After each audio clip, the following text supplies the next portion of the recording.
First of all എല്ലാവർക്കും congrats. നിങ്ങളുടെ വിജയമാണ്. ഓക്കെ, അപ്പോൾ നിങ്ങൾ എത്രത്തോളം എഫേർട്ട് എടുക്കുന്നു അതിൻ്റെ ബേസിട്ടാണ് റിസൾട്ടും കാര്യങ്ങളെല്ലാം ഉണ്ടാവുക. ഭയങ്കര സന്തോഷമുണ്ട്. പ്രത്യേകിച്ച് എൻ്റെ മെൻറ്റേഴ്സ് സാറ് നല്ല എഫേർട്ട് എടുത്തിട്ടുണ്ട്, നല്ല മോട്ടിവേഷൻ ആയിരുന്നു. എടുത്തു പറയേണ്ട കാര്യം മെൻറ്റേഴ്സാണ്. എൻ്റെ റിസൾട്ട് വന്ന ദിവസം 2 റിസൾട്ട് വന്നപ്പോൾ എനിക്ക് ഓർമ്മ എന്നെക്കാട്ടി ടെൻഷൻ അടിച്ച് മിസ്സായിരിക്കും. അത്യാവശ്യം ഒരു ബാക്ക്ഗ്രൗണ്ട് ഇല്ലാതെ, അതായത് പഠിക്കാനുള്ള ഒരു ബാക്ക്ഗ്രൗണ്ട് ഇല്ലാത്ത എല്ലാവർക്കും നിങ്ങൾ ആക്ച്വലി ചെയ്യുന്ന നല്ലൊരു സർവീസാണ്.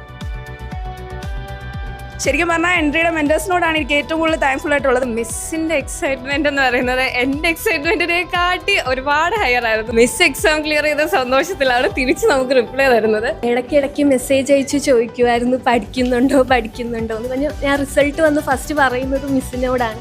ഒത്തിരി സന്തോഷമുണ്ട്.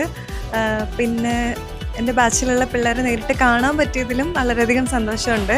സ്കൈ എപ്പോഴും ഒരു ലിമിറ്റ് മാത്രമല്ല, മുകളിലേക്ക് ഒരുപാട് ഓപ്പർച്യൂണിറ്റീസ് ഉണ്ട്. RRB JEEക്ക് മുകളിൽ ഒരുപാട് ഓപ്പർച്യൂണിറ്റീസ് നിങ്ങൾക്കുണ്ട്. അതിന് നിങ്ങളോടൊപ്പം നിങ്ങളുടെ എന്താ പറയുക, ഇതിനൊരു ബാക്ക് ബോൺ ആയിട്ട് എൻട്രി ഉണ്ട്. എൻട്രിക്ക് ബ്രാൻഡ് അംബാസിഡേഴ്സ് ഇല്ല, പക്ഷേ ഇന്ന് മുതൽ 12 പേരും ഇനി ഒരുപാട് ആളുകൾക്ക് കയറി വരാനുള്ളൊരു ഇൻസ്പിറേഷനാണ്. വിചാരിക്കാത്ത സമയത്ത് ഒരു കോഴ്സ് എടുത്തു, അത് ക്ലിയർ ചെയ്തു, ഇപ്പോൾ ഒരു ജോലിയിലേക്ക് എത്തി നിൽക്കുമ്പോൾ ഒരുപാട് സന്തോഷമുണ്ട്.